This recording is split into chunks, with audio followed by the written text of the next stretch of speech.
রিমলি? তোমার নাম রিমলি? হ্যাঁ। বাড়ি কোথায় তোমার?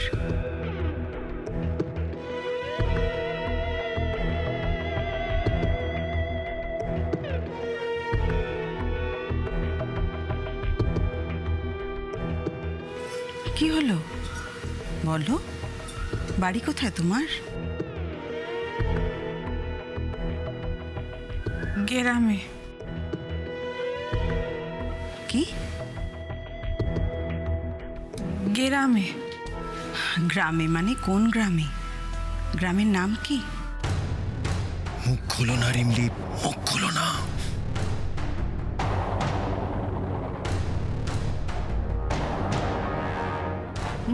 মোহনপুর, মোহনপুর ওর গ্রামের নাম।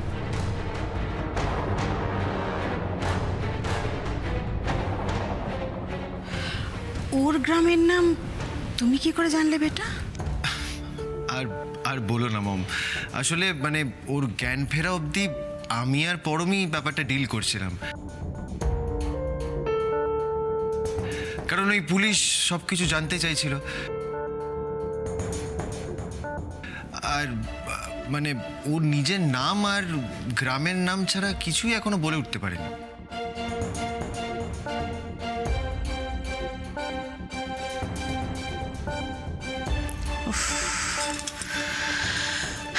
শেষে কিনা এত হ্যাপা পোহাতে হচ্ছে এই গেও ভূতটার জন্যে। আশ্চর্য।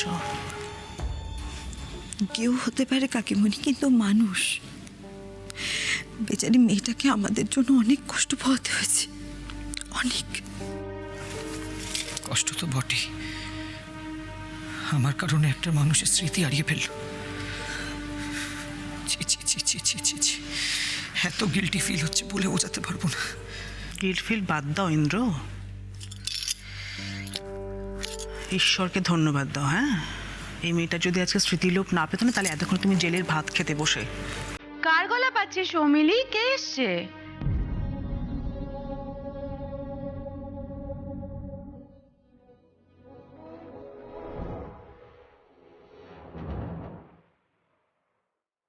না পিসিমণি, না, সব গন্ডগোল করে দিও না প্লিজ।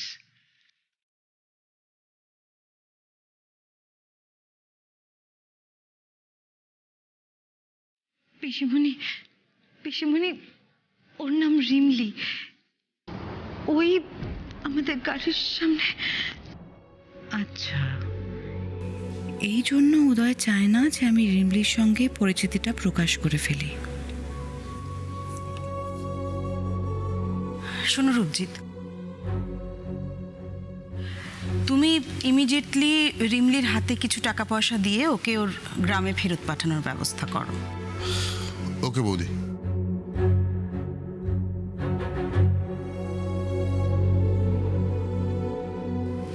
আর শোনো মেয়ে, একটা কথা তুমি ভালো করে মাথার মধ্যে গেঁথে নাও। তোমার যদি কখনো কোনো কিছু মনে পড়ে, তাহলে আমাদের সামনে ছাড়া আর কারোর সামনে সেটা প্রকাশ করবে না। বোঝা গেল?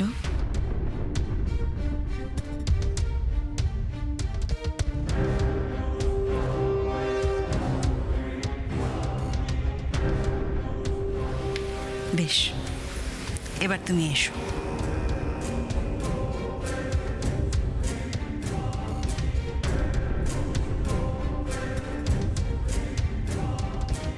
বড় ম্যাডাম। কি করছো তুমি? তুমি আমাকে টাচ করছো কেন? না, আমি আপনাদের ছুঁই নাই।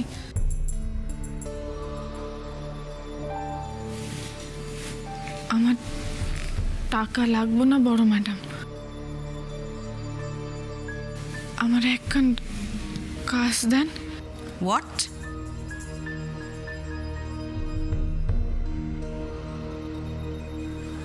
পেটের দায়ে কাজ করার জন্যই তো গ্রাম থেকে শহরে আইছিলাম।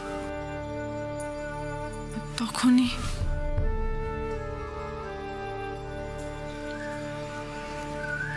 কি সব আবোল তাবোল বোঝাচ্ছে দিদিকে মেয়েটা? মাথায় চোট পেয়ে ঘিলু টিলু নড়ে গেছে নাকি? আমি আমি সব কাজ করতে পারি, রান্না বান্না করা, বাড়ি ঘরের দেখাশোনা করা, বাজার করা বা অন্য কোনো কাজ। আপনি যেমন কাজ দিবেন আমি সব করতে পারব বড় ম্যাডাম। শুধু আমারে বাড়ি থেকে তাড়ায় দেবেন না।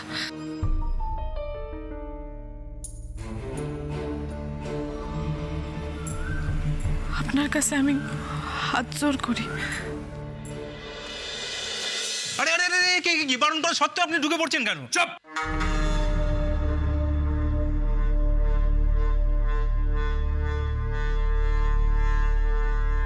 যান এখান থেকে। এ তো চীনে জোকের মতন পিছনে পড়ে গেছে দেখছি।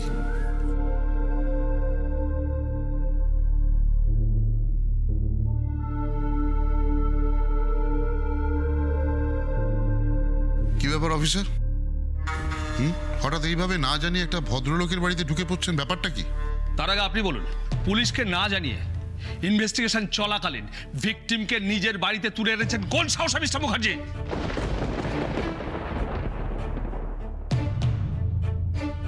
আপনি জানেন ইনভেস্টিগেশনে বাধা দেওয়ার জন্য আমি আমি আপনাদের সকলের এগেইনস্টে অ্যাকশন নিতে পারি? জানেন সেটা? অফিসার, আমার কথাটা এক্ষুনি এক্ষুনি মেয়েটাকে আমাদের হাতে হ্যান্ড ওভার করবেন, এক্ষুনি।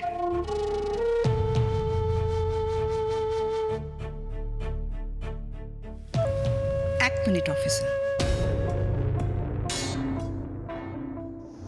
আমার ছেলে ওকে ধাক্কা দিয়েছে কি দেয়নি সেটাও স্মৃতি ফিরলে না হয় ওর থেকে জেনে নেবেন।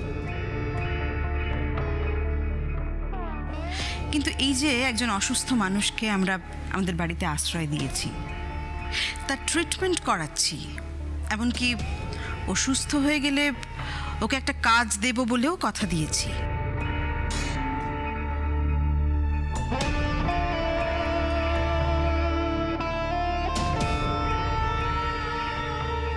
এটা কি আপনাদের কাছে যথেষ্ট ইম্পর্ট্যান্ট বলে মনে হচ্ছে না?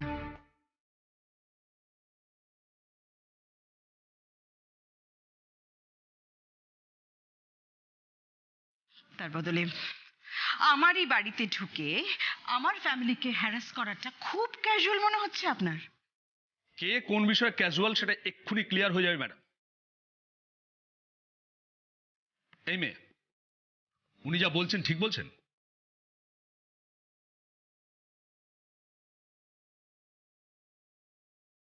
মানে ওনারা সত্যিই তোমাকে এখানে থাকতে দিয়েছেন, কাজ দেবে বলেছেন?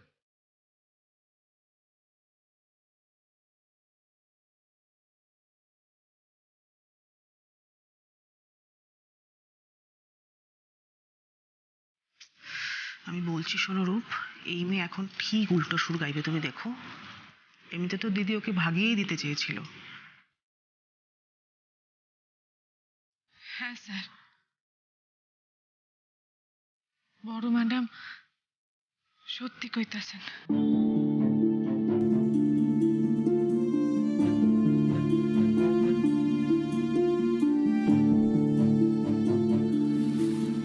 উনি তো আমারে টাকাও দিতে চাইছিলেন,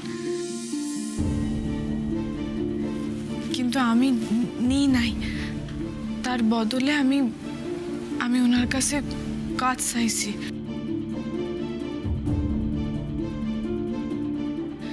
আর উনি কইছেন যে আমার কাজও দিবেন।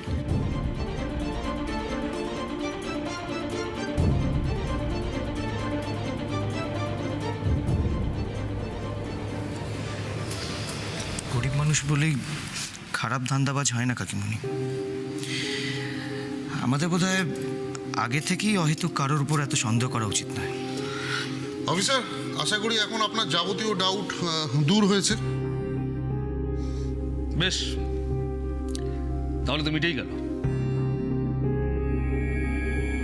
তবে হ্যাঁ, তোমার যদি কোনো অসুবিধা হয় তুমি নির্ভয়ে আমাদের কাছে এসে কমপ্লেন করবে।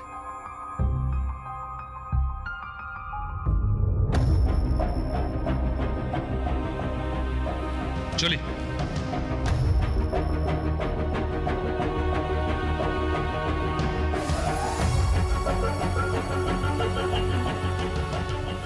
আপনি আমারে সত্যি কাজ দেবেন তো বড় ম্যাডাম?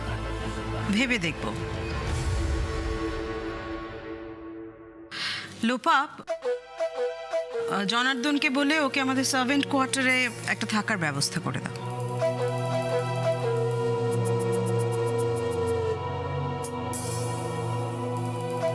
এই জনার্দন, জনার্দন!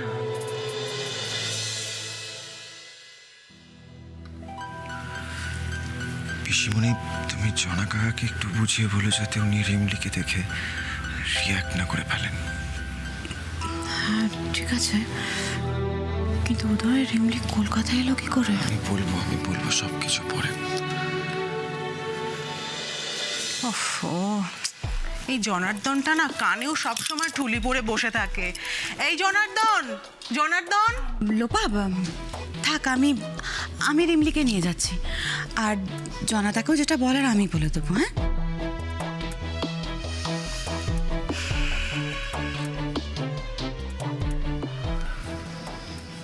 এসো।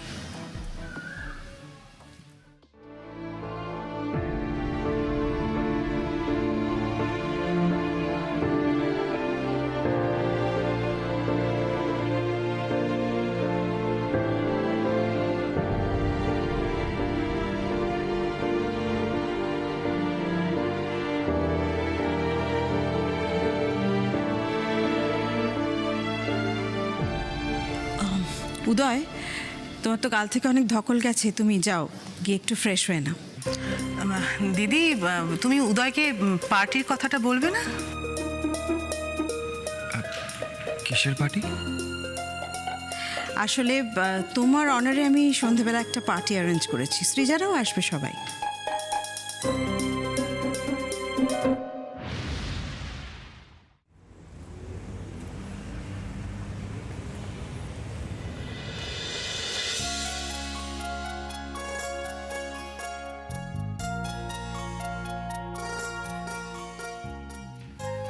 তুমি না পুরো ব্যাপারটা খুব ভালো সাজিয়েছো, কিন্তু সবটা দেখে নিও। হ্যাঁ বাবা। হ্যাঁ, আচ্ছা তুমি যাও, আমি আসছি। বলছি বাফেটের দিকটা নিজে গিয়ে চেক কর। আমি দেখেছি, সব অ্যারেঞ্জমেন্ট ঠিক আছে? সব ঠিক আছে। বৌদি যেন কিছু না বলতে পারে। কিছু বলবে না রূপা, আমার Make it fast, make it fast. Fine. ওফ বাবা, কাকিমণি, হ্যাঁ। how am I looking? Oh my God, darling, you are fantastic. Thank you. আমরা খুব এক্সাইটেড, ফাইনালি পার্টিটা হচ্ছে। বলো। খুব রিল্যাক্স। আচ্ছা 1 মিনিট বাবা। এই, দাঁড়াও। যার অনারে পার্টি থ্রো করা হয়েছে সে কোথায়? মানে তার কি এখনো আসার সময় হয়নি? কটা বাজে? চলে এসেছি। এই জিনিয়া, শোন না, বলছি মিউজিক সিস্টেমটা। হ্যাঁ, মিউজিক সিস্টেম হবে, পার্টি হবে, সব হবে। তুমি এক্ষুনি এত বাড়াবাড়ি করো না, সব তো ডুবিয়ে দিচ্ছিলে। দিদি যদি গিয়ে সবটা ম্যানেজ না করতো না, তাহলে তুমি এখন জেলে বসে পার্টি করো। কাকিমণি, কি হচ্ছে থেকে তোমার মুখ থেকে কি ভালো কথা বেরোয় না? দিলে তো মুখটা নষ্ট করে ওর। আচ্ছা আমি তো ফ্যাক্টটা বলছিলাম জিনিয়া। বাবা কাকিমণি প্লিজ, তোমার ফ্যাক্ট এন্ড ফিগার তোমার কাছে রাখো না, কি দরকার? দাদা ভাই চিল কর না, আয় আমরা সেলফি তুলে। তো বাহ বাহ বাহ বাহ বাহ বাহ, ফ্যান্টাস্টিক। আমাকে ছাড়াই সেলফি? হ্যাঁ, আমাকে ছাড়াই সেলফি? ওয়াও ওয়াও দাদা, পার্টির অ্যারেঞ্জমেন্ট কিন্তু ফাটাফাটি। হ্যাঁ, খুব ভালো হয়েছে, ফ্যান্টাস্টিক। আচ্ছা, কিন্তু আমাদের হিরো কখন এন্ট্রি নেবে? হিরো সবসময় অডিয়েন্সকে ওয়েট করিয়ে নিজে লেট এন্ট্রি নেয়। হ্যাঁ, ওপরে আছে এখন। আচ্ছা ঠিক আছে, ফাইন, আমি ওকে ওপর থেকে ডেকে নিয়ে আসছি। হ্যাঁ, শোন না,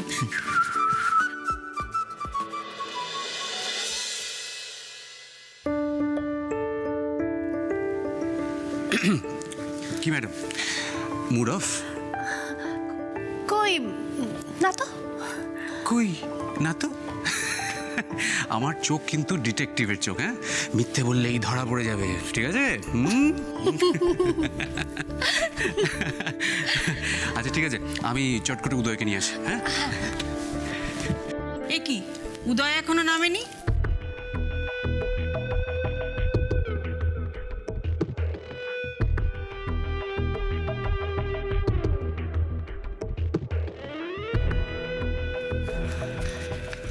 মামি, পরমদা তো দাদাভাইকে ডাকতে গেছে। Oh, mom, you are looking so beautiful.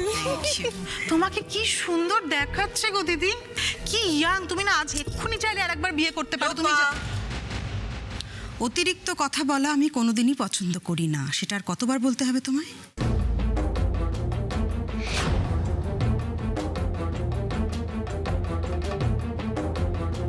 Sorry দিদি।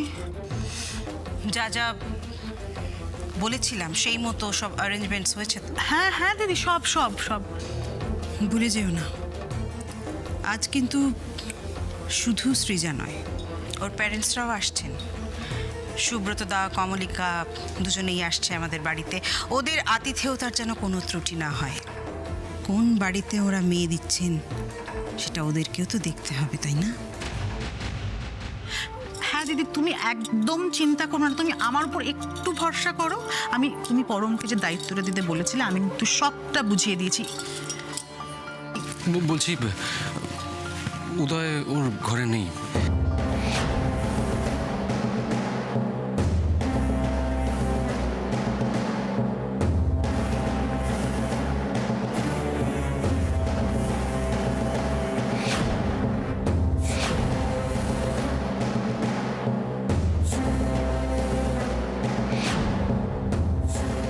ঘরে নেই মানে? বাড়িতে গেস্ট আসছে জেনেও কোথায় বেরিয়ে গেছো?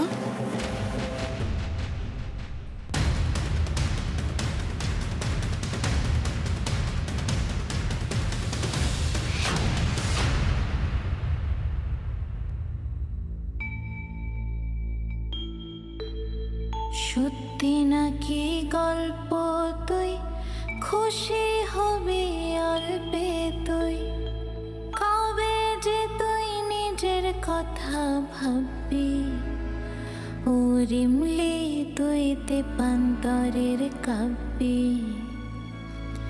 ও রিমলি তুই তেপান্তরের কাব্যি নিজের রঙের তুলিতে সবার মনে ছুলি যে কবে যে তুই নিজের ছবি আঁকবি ওরে রিমলি তুই তেপান্তরের কাব্যি ওরে রিমলি তুই তেপান্তরের কাব্যি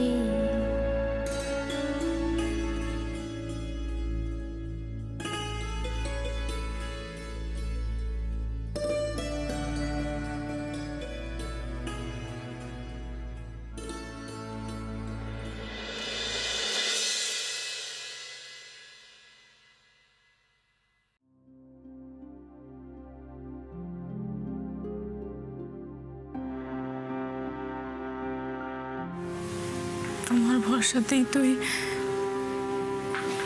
বিদেশ হয়ে একা লাইলাম। নিজের গ্রাম সাইরা, নিজের মামা মামিরে সাইরা। তুমিও কেমন আমারে রক্ষা করলা, আমার প্রাণে বাঁচাইলা, আমার মাথার উপর ছাদ দিলা, ডাল ভাতের জোগাড় কইরা দিলা। সেই আমি কিনা তোমার জল ফুল দিতেও ভুইলা গেলাম।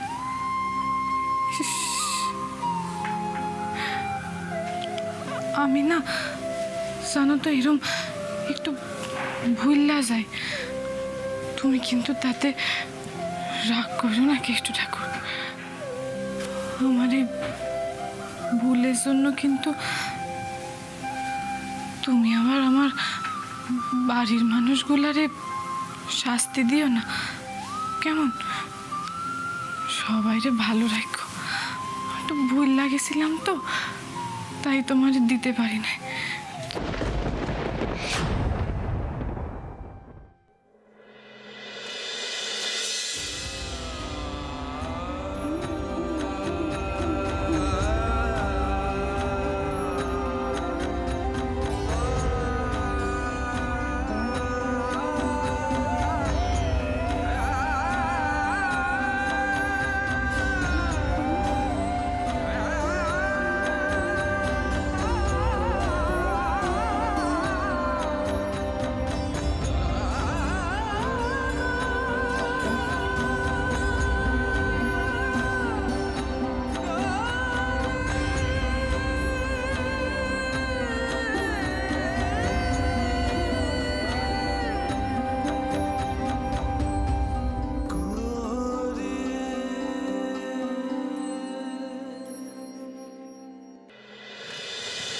আবার কেন আইতে গেলেন গাড়ি বাবু? যদি কোনো দরকার হইতো তাইলে আমার এই দায়িত্ব নিতে পারতেন। তোমাকে ডেকে নিলে তোমার এই কেষ্ট ঠাকুরকে বাঁচানোর সুযোগটা তো মিস করে যেতাম। শুধু কি কেষ্ট ঠাকুর গাড়ি বাবু, আপনি যবে থেকে আমাকে জীবনে আইছেন তবে থেকেই তো আমাকে বাসে আই চলছেন।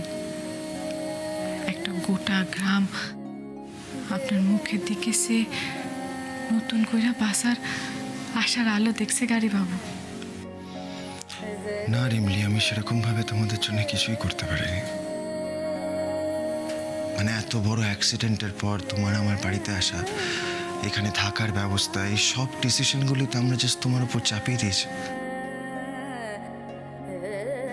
তোমার মতামত কি, তোমার এখানে থাকতে প্রবলেম হবে কিনা, এইসব আমরা তোমার কাছে কিছুই জানতে চাইনি। সত্যি বলতে আমরা এটা নিজেদের স্বার্থের জন্য করেছি।